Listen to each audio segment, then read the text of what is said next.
Good afternoon. I'm Dan DeRose with 19 News, coming to you from our digital desk. We've been watching crash situations happen all throughout Northeast Ohio for much of the morning and now into the afternoon. I want to show you a live picture now in Summit County.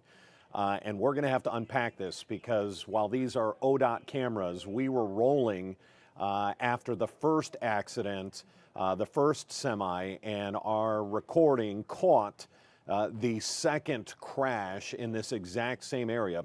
First of all, let's explain where we are here. I want to show you the map. This is again the OGO map. You can see Akron right there in the middle of your screen. We are concentrated on this red exclamation point over here to the south and east of Talmadge. This is I-76, and it is again just before you get to exit 29, the 522 Talmadge Mogadore exit is where we're looking. And again, I want to show you the live picture because now it's a real mess.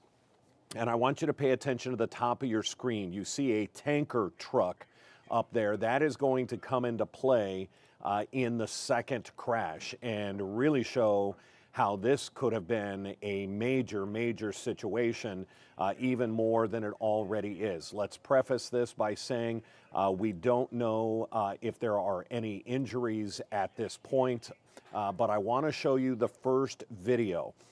This is all played out in about the last half hour to hour. Here is the video when we first got the report that there was an accident, a semi that broke through the guardrail.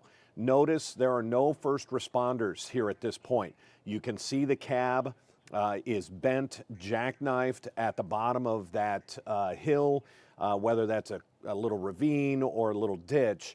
Again, this was the first crash. Now I want to show you the second crash when it was caught live on camera. I'm going to take the banner down. Again, notice no first responders in the area. And here comes that second semi that got jackknifed in the same slippery area.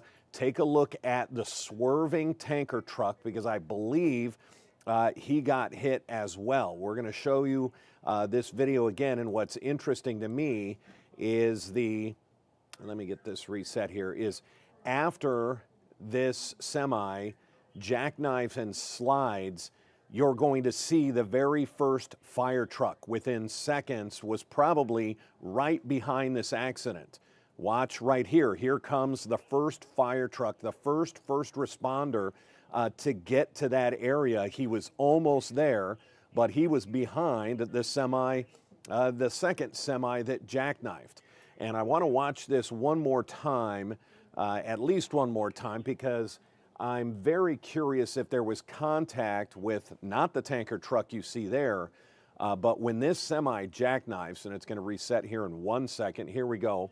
As it comes into the bottom of your screen, does it make contact with that tanker truck? Man, if it does, it just barely does. And then you see he's having trouble, maybe got contacted, knows he needs to pull off to the side, and he swerves sideways and almost gets into yet another wreck.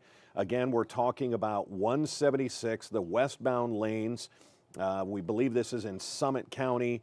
It is to the southwest of Talmadge, and it's really before you get to the exit 29, 522 there, where you would choose to either go to Talmadge or Mogadore.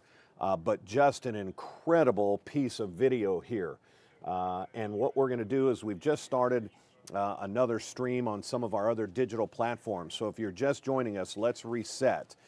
Here is the live picture right now as first responders are dealing with an absolute mess on I-176, on I-76 westbound in Summit County. It's kind of in between Mogadore and Talmadge. Talmadge is up here, Mogadore is down here, and 76 is the interstate that runs between the two communities. And I want to show you the first video. When we heard that there had been a semi that slid off the highway and went through the guardrail, what we commonly do is we roll on this video. These are, again, ODOT cameras. So we are rolling on this shot, again, about a half hour, 45 minutes ago.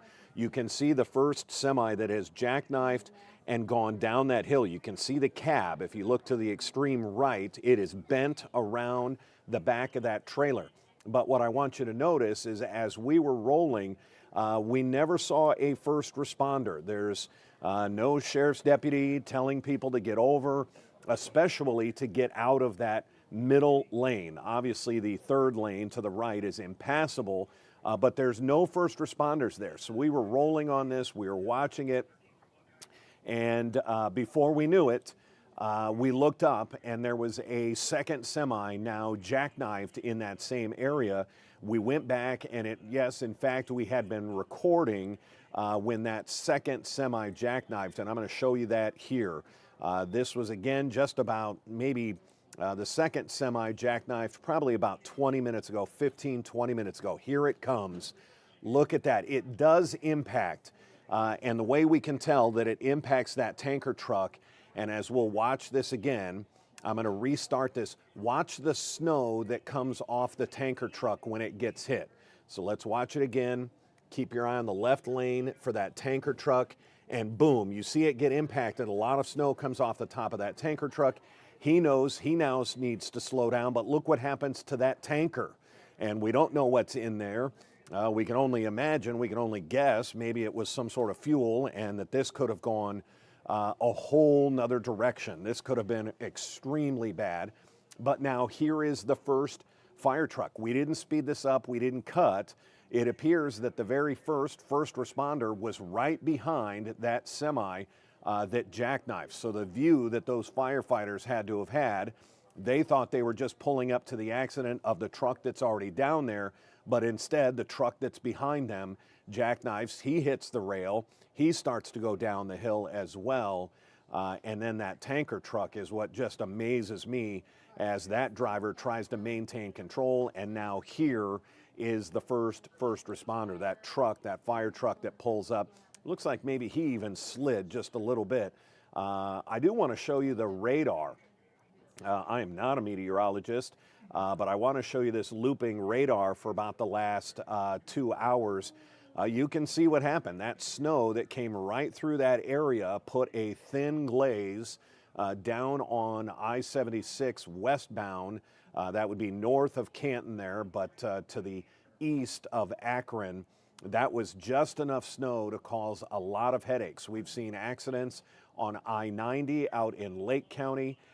And then we'll go back. Here is the live shot of that same accident scene. Now multiple first responders there, but just some incredible video caught as we were rolling on the first accident. Hate to overstate this, but we're going to show you this one last time. This is the live picture that you're looking at here with all the flashing lights. Let's now play the video from about 15, 20 minutes ago. The first truck is already down there. You can see the damage to the guardrail. And here comes that second semi. It does impact that tanker truck. Lord knows what's in there.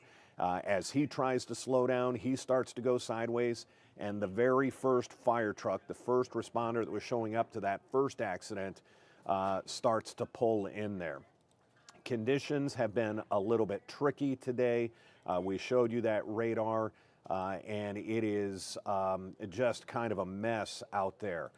So we're going to continue to follow this story and all of the crashes around Northeast Ohio. There have been a handful of them because of that one little quick burst of snow. I believe Jeff Tanchek this morning called it a clipper system. That is a quick system snow that blows through the area very quickly and puts down, I believe he was calling for just about an inch of snow. But when it is 11 degrees outside, I'm looking at our little time and temperature bug there on the bottom right.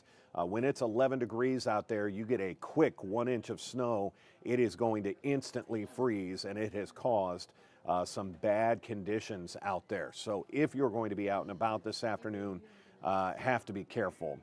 Because now you're dealing with 11 degrees. Think about the first responders who are out in this now. I'm sure the wind chill is probably closer to 0, and they have to deal with this. You're going to have the wrecking crew that has to get out there in 0 degree wind chill weather. because of some snow and some ice situations that really made it pretty treacherous in the last hour. If we have any other breaking news, it'll be right here on our digital platforms. Otherwise, we will see you at 3 o'clock for 3.5 hours of First Alert weather and news on Channel 19. Until then, I'm Dan DeRose with 19 News. Hope you have a good afternoon and stay safe.